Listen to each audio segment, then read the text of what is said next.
What if everything you thought you knew about the end of World War II was a lie? Behind locked doors and classified files, a secret lurks, one that could rewrite history and expose a darkness the world tried to bury forever. Tonight, we open a box you shouldn't, revealing hidden truths that threaten to shatter the fragile peace built on silence. Prepare yourself. Some secrets are meant to stay buried, but not anymore. In May of 1945, the world rejoiced as the Second World War drew to a close in Europe. Adolf Hitler, the architect of genocide and ruin, was declared dead by his own hand, buried deep within the ruins of Berlin. But in the shadows of history, whispers told a different story. A story buried in classified files, told in shaky voices behind closed doors, and believed only by conspiracy theorists, until 1978. It began with a file. Dusty, brittle, marked, top secret, eyes only, accidentally declassified during a Freedom of Information Act release by the CIA. Inside were photographs. Grainy surveillance images dated 1955, 1962, and finally 1975. Each one showed the same man, elderly, mustached, and walking stiffly through the market streets of Encarnacion, Paraguay. But the man's resemblance to Adolf Hitler wasn't just uncanny, it was precise. The agent who compiled the file was named Daniel M. Harper, stationed in Buenos Aires during the Cold War.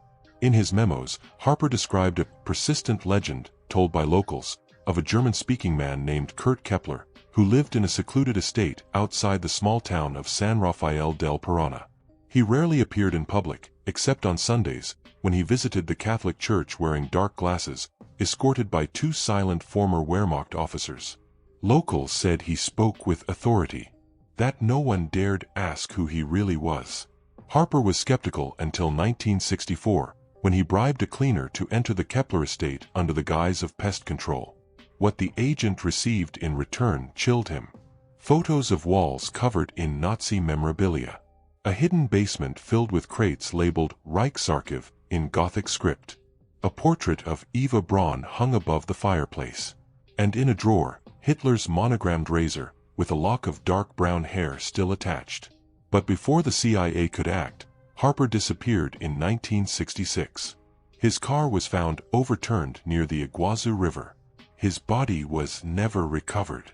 The file vanished into a vault until 1978, when it was finally misfiled, released, and picked up by an ambitious journalist named Henry Strauss. Strauss had grown up reading about the Holocaust. His grandfather had survived Dachau. When he saw the file, he didn't hesitate. Within weeks, he boarded a flight to South America. What he found there would append history. The town of San Rafael had changed in the intervening years, but the estate remained. Locals were still tight-lipped, but Strauss found one man willing to talk, an old priest named Father Miguel who had heard Kurt Kepler's final confession before he died in 1971. The priest was frail, shaking with age, but his words were clear. He asked for forgiveness, the priest whispered. Not as Kurt, as Adolf. He said he had escaped through the Vatican route, that his body double had died in Berlin. He said the war had been lost, but the dream lived on. Strauss was stunned. He demanded proof. Father Miguel led him to a tomb behind the estate's chapel. It bore no name, only a date, April 30th, 1945. Buried inside was a body.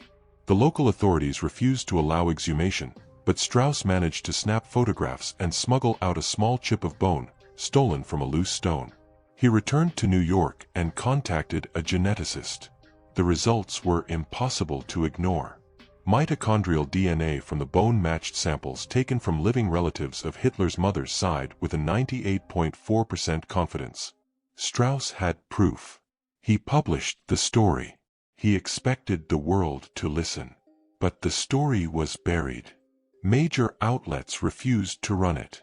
The CIA issued a formal statement denying any authenticity to the files. Strauss's apartment was ransacked days after the story went live. He was fired from his job and blacklisted across media. His reputation crumbled. Still, whispers endured. One particular photo from the file became infamous in certain circles. Taken in 1975, it showed Kurt Kepler sitting in a wheelchair, flanked by two men in SS uniforms, one of whom was later confirmed to be Otto Skorzeny, Hitler's former commando. On the wall behind them, a red banner and a swastika faded with age. Historians dismissed it as fabrication. The public moved on. Strauss vanished from public life. But the evidence remained, scattered, discredited, waiting in archives. Until 1992, when Soviet documents released after the fall of the USSR included a peculiar report. In 1968, Soviet operatives in Argentina reportedly photographed an elderly man entering a private clinic in Córdoba. The name on his records, Kepler, K. The same man died 3 years later from a stroke. But here's the catch. The clinic burned down mysteriously 2 weeks later, destroying all records. Except one. A dentist's logbook, rescued from the fire, contained a list of patients from that year. The notes beside K. Kepler read, unusual dental configuration. Upper jaw bridge identical to Hitler's 1944 scan. Possible match. The entry was circled in red. Below it, someone had scrawled in Cyrillic, the curse of Adolf lives. The story ends here, at the precipice of belief. Was it possible? Could the man who plunged the world into war have lived out his final days beneath the sun of Paraguay, buried in a nameless grave, his crimes unanswered by history? The documents exist. The photos exist. The evidence lies in fragments, like broken bones scattered across time. All that remains is the question. What if it was true? Type next to continue to the next story. At 7:55 a.m. on December 7, 1941, the skies over Pearl Harbor turned black with Japanese aircraft. The surprise attack crippled the U.S. Pacific Fleet and dragged America into World War II. But in this alternate timeline, the attack was just the beginning. Instead of retreating, the Japanese launched a full-scale invasion of the Hawaiian Islands, turning paradise into a battleground. It started with a single decision by Admiral Isoroku Yamamoto. Emboldened by the success of the surprise assault and fearing swift American retaliation, he ordered Operation Ketsugo, a follow-up amphibious invasion targeting Oahu. Within 48 hours of the initial air raids, 25,000 Japanese troops were sailing toward Hawaii under the cover of night. The beaches of Waikiki, once a symbol of American leisure, would soon run red. The U.S. was caught completely off guard.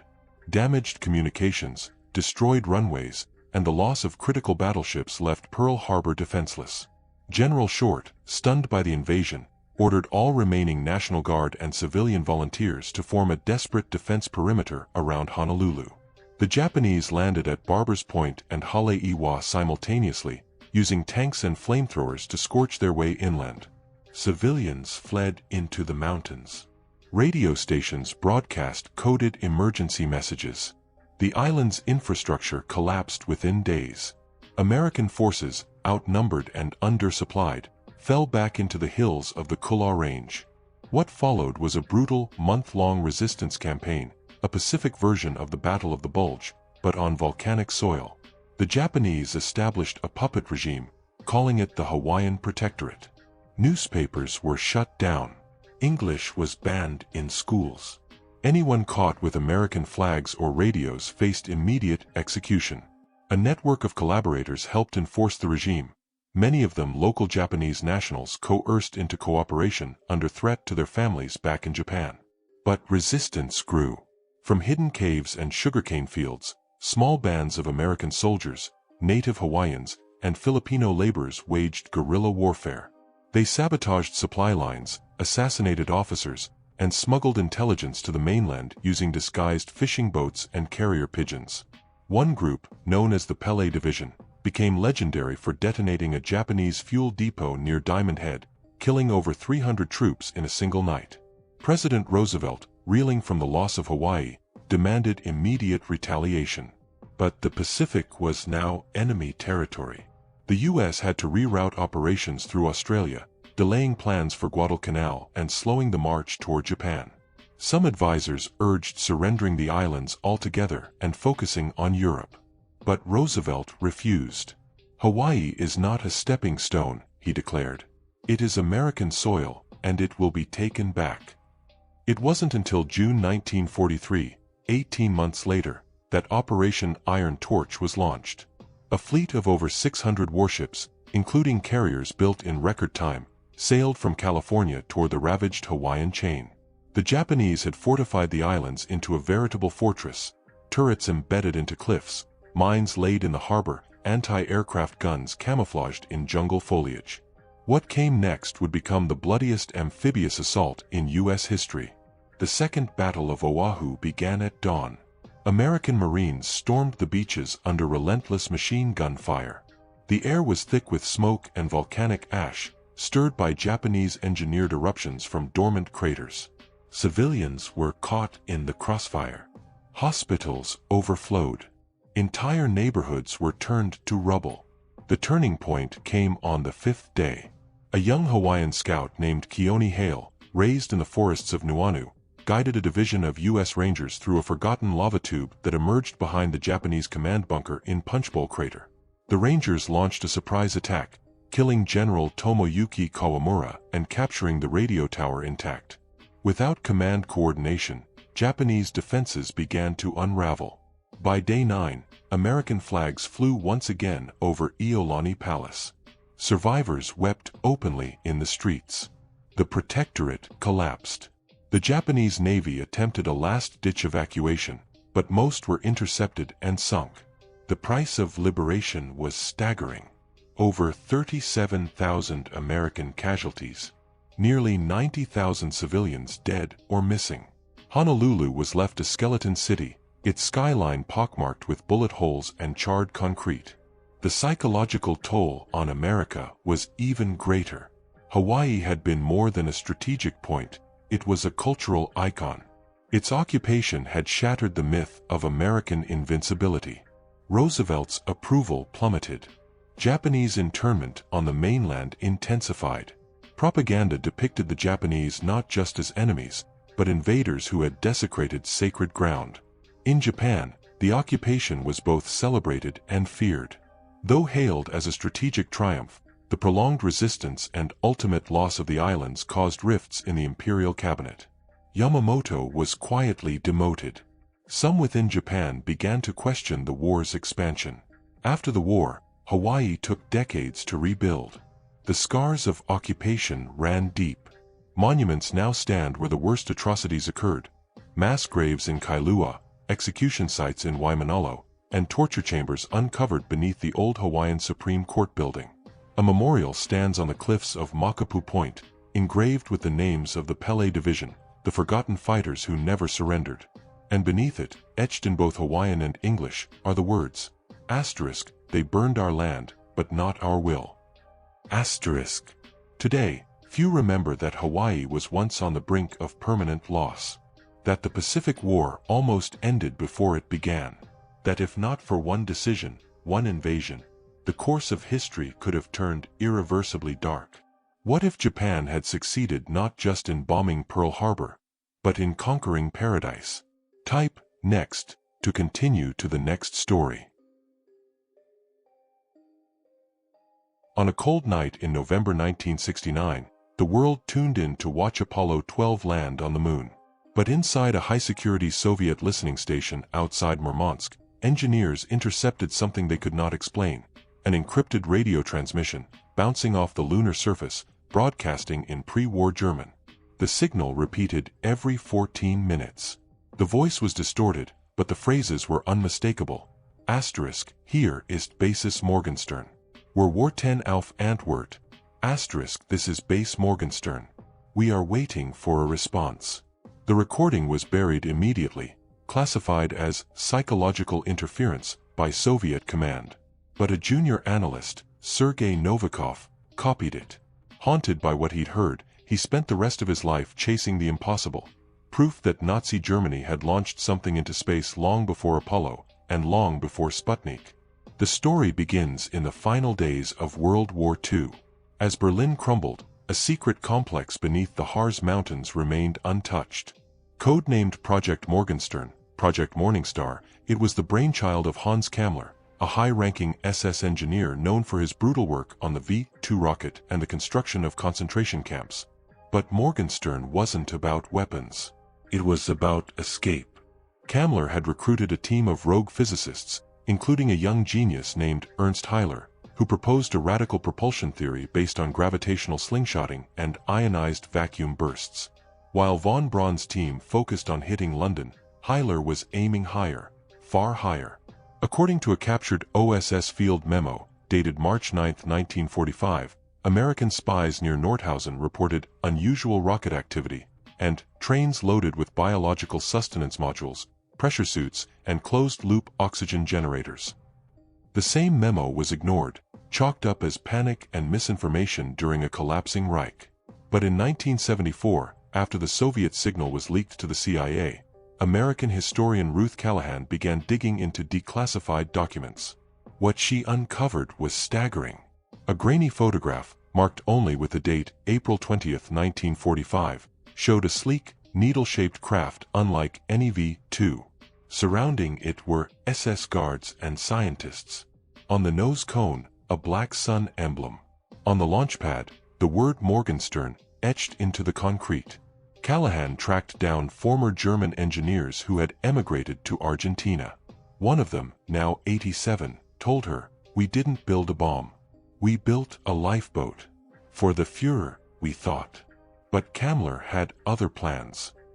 According to his account, on April 20th, Hitler's birthday, the craft was launched from a disguised facility near Thuringia. No one saw where it landed. No one was meant to. The launch was witnessed only by a handful of SS officers. Most of the scientists were shot afterward to preserve secrecy. Kammler disappeared days later. In 1992, the U.S. Department of Energy released a single blurred satellite image from 1961 showing a faint, geometric structure in a lunar crater now known as Schrödinger Basin. NASA claimed it was an imaging error. But amateur astronomer Mark Riggs compared it with post-Apollo photos and noted something peculiar. The error had a visible shadow. It wasn't a glitch. It was casting light. By the early 2000s, rogue archivists pieced together the most controversial theory in modern aerospace history. That Nazi Germany, using prototype technology, launched a manned spacecraft containing 2 passengers, Ernst Haller and a nameless SS officer, toward the moon. Their mission was not to return, but to lay a foundation. A signal beacon. A foothold. The conspiracy was laughed at until 2011, when a meteorite fragment recovered from Antarctica contained an alloy never before seen on Earth. The metallurgical composition, titanium alloyed with thorium oxide, matched precisely with speculative blueprints for Morgenstern's hull described in a 1945 Gestapo memo. The fragment bore microscopic etchings, possibly laser-carved, *E.H, plus SM, für Morgenstern, für Ewigkeit, *4 Morning Star, for eternity. If Morgenstern did reach the moon, what became of its crew? The lunar environment is unforgiving. But a sealed habitat, with proper insulation and power, could survive. The moon's far side, never visible from Earth, offered permanent concealment. If the radio signal from 1969 was real, was someone still alive? NASA never commented publicly. But insiders say that during the Apollo 17 mission in 1972, a section of the mission log, 17 minutes long, was erased. Astronaut Eugene Cernan later cryptically remarked, "We weren't the first up there. Just the first to come back." In 2023, a Chinese lunar orbiter released ultra-high-res images of Schrödinger Basin. One frame, shown briefly on state television before being pulled, revealed a rectangular depression, exactly 22 meters by 8 meters, with a collapsed dome structure at one end. Independent researchers matched its dimensions to blueprints from the Morgenstern project. Then the Chinese internet went dark for 3 days. To this day, no one has officially acknowledged the possibility. But the story has leaked into public consciousness. Historians call it a hoax. Engineers say it's impossible. But in the dim corners of classified archives, the file still exists. Project Morgenstern. and buried at the back of the folder, scrawled in faint pencil, are 6 words in German. Asterisk. If they are alive, they wait. Asterisk. Type next to continue to the next story. June 6, 1944. Operation Overlord, the largest amphibious invasion in human history, was set to liberate Western Europe and turn the tide of the Second World War. Nearly 160,000 Allied troops stormed the beaches of Normandy, aiming to crush Hitler's Atlantic Wall. In our world, they succeeded. But what if they didn't?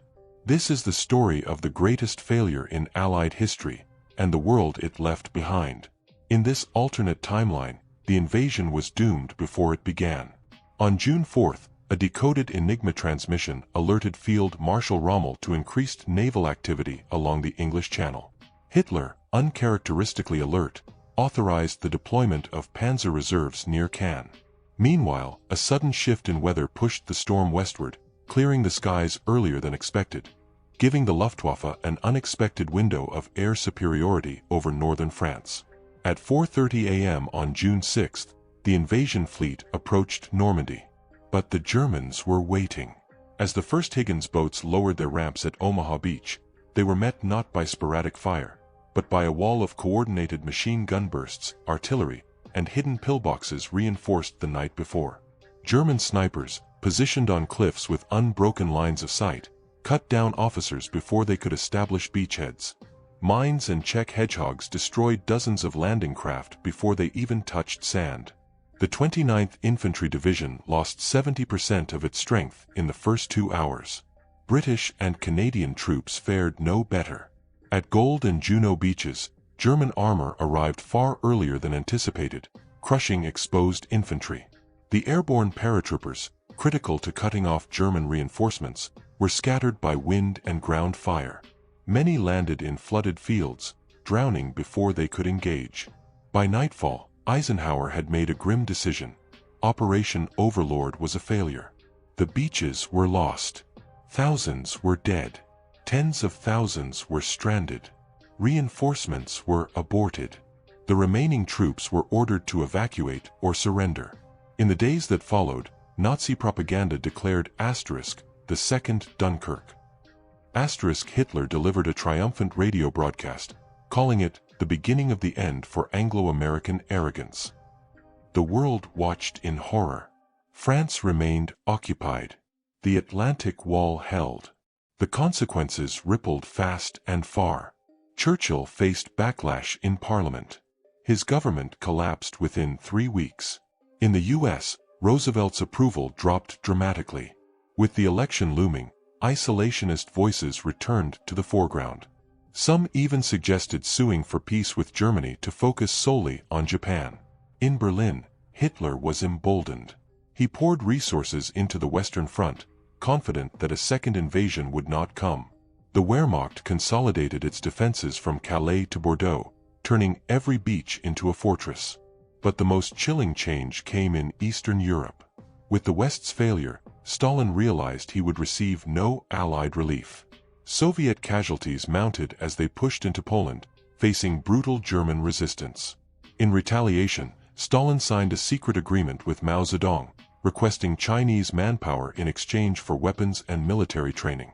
The Eastern Front swelled, but not fast enough.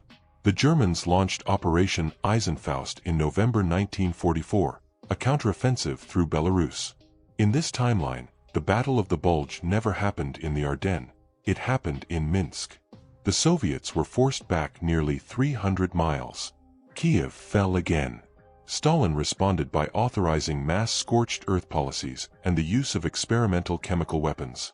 By 1945, Europe had descended into something far worse than in our reality: a prolonged, frozen war. No liberation of Paris. No swift Allied advance. No symbolic handshake between Americans and Soviets at the Elbe. Instead, Europe was divided by chaos, desperation, and terror. In the U.S., political shifts caused Roosevelt to lose re-election in 1944. His successor, Republican Senator Robert Taft, ran on a peace-first platform and was elected by a war-weary American public. One of his first acts as president, halting further invasion plans and initiating back-channel negotiations with Berlin through neutral Switzerland. By 1946, a ceasefire was signed. Not a surrender, not victory, just silence. Germany retained control of continental Europe, minus a battered Soviet bloc east of the Vistula. Britain, isolated and weakened, slid into economic depression.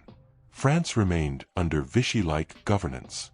Norway and Denmark became de facto German provinces. The Holocaust continued. Without the liberation of camps by Allied forces in 1945, the machinery of genocide ground on in secrecy. It wasn't until the 1950s that Red Cross satellites, developed in partnership with neutral Sweden, captured images of mass graves near Lublin, forcing global outcry. The Nuremberg trials never occurred. Most high-ranking Nazis lived and died as heroes within their Reich. Heinrich Himmler became Minister of Science and Public Morality. Albert Speer led the German Moon Project in 1962. Adolf Hitler died in 1965 in a secluded compound in Bavaria, surrounded by loyal generals and a state that had survived the unthinkable. This alternate world, carved by a single failed day, remains a fractured, fearful place. America, ashamed of its retreat, became isolationist once again. Germany dominates the continent through propaganda, military intimidation, and economic control. A Cold War brews, not between capitalism and communism, but between two iron fists, the Greater Germanic Reich and the People's Federation of Soviet States. The world is quiet. Too quiet. As if history itself was paused in fear. And all of it, because the first wave never got off the beach. Type next to continue to the next story. It should have ended in silence, like so many others. In our world, and Frank died in Bergen-Belsen in early 1945, just weeks before the camp's liberation. She became a symbol only after death, her diary, a posthumous voice of innocence. But in this timeline, and survives. January 1945. As British forces approached, typhus ravaged the camp. Anne and Margot were both ill, skeletal, clinging to life. Margot succumbed, but Anne, barely breathing, was discovered by a young Dutch nurse with the British Red Cross. Her identity was unknown. She was labeled only as Patient 498 and evacuated to a field hospital in Brussels. For 3 months, and drifted between life and death. She said little, ate less. Then one afternoon in April, a Dutch soldier named Willem de Groot entered the ward with a stack of recovered personal belongings from liberated camps. Among them, Anne's diary, the red-checkered book she had kept hidden through it all. When the nurse showed it to her, something changed, and wept.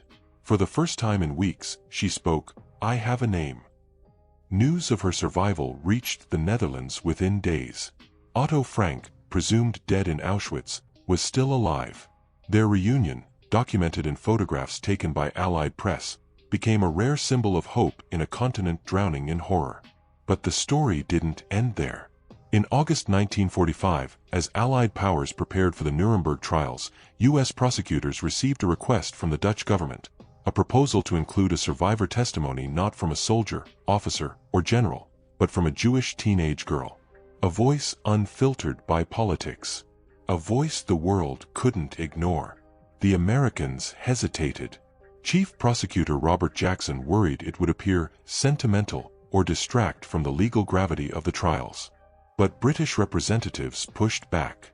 They had read the diary. They believed in her voice. And so, in December 1945, Anne Frank, just 16 years old, entered the Palace of Justice in Nuremberg, wearing a navy blue coat donated by Queen Wilhelmina herself.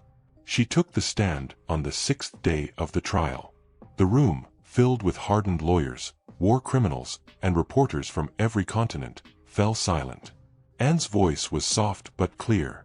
"I wrote because I was afraid of being forgotten," she began. "I didn't know my words would survive. I didn't know I would. But I am here, and I remember everything." For the next hour, she described life in hiding. The sound of boots above the attic. The whispered prayers. The betrayal. She spoke of Westerbork, of cattle cars, of the gates of Auschwitz, the number tattooed on her arm, the day she was separated from her mother, the screams in the night. But it was her testimony of Bergen-Belsen that broke the courtroom. "I remember a girl who gave me her blanket before she died," she said. "She didn't even know my name. She just saw that I was cold." Several defendants refused to look at her. Hermann Göring sneered. Rudolf Höss stared blankly. But Hans Fritsch, the Nazi radio propagandist, wept openly. He would later tell his attorney, "I heard Goebbels for years. But that girl undid all of it in 1 hour." The transcript of her testimony ran across front pages worldwide. Not since the liberation of the camps had the world been so viscerally confronted with the cost of silence. Holocaust denial became politically untenable almost overnight. The phrase, "never again," began to appear, first in editorials, then in speeches, then carved into stone. And testified again, privately, during the sentencing phase. She asked for mercy, not for the killers, but for the truth. "Don't let them die without admitting it," she said. "Make them speak, or their lies will outlive them." After the trials, and returned to Amsterdam, her diary was published, as in Our World, but with a new preface, "This book survived. So did I." It became an instant global phenomenon, translated into 43 languages within a decade. Schools from Tokyo to Toronto read it aloud in classrooms. Survivors wrote letters thanking her. Victims' families sent photographs, wanting to be remembered. She never sought fame. In fact, and lived quietly for most of her life, studying literature and later becoming a journalist. She married a Swiss Jewish diplomat in 1962 and settled in Geneva, working for the United Nations as a youth ambassador. But every year, on April 20th, the day Hitler was born, and Frank gave a speech. A reminder. A reckoning. In 1985, she spoke before the Bundestag in Bonn. "I was supposed to die in a ditch," she said. "But instead I speak here, in German, in your halls of power. Not to curse you, but to demand you remember. Because forgetting is how it begins again." She died in 2002 at the age of 73. Her funeral was attended by 5 heads of state, 3 Holocaust survivors, and 1,000 students carrying copies of her diary. A small plaque sits in Bergen-Belsen today, beside the mass grave where her sister was buried. It reads simply, "and Frank stood here, and lived." In a world where she died, we remember her words. But in the world where she lived, we remember her voice. The end. The truth has a way of refusing to stay hidden. What we've uncovered tonight is more than history. It's a warning.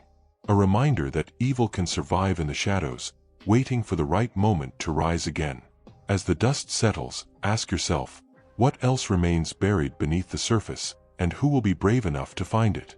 The past is never truly gone. It's watching.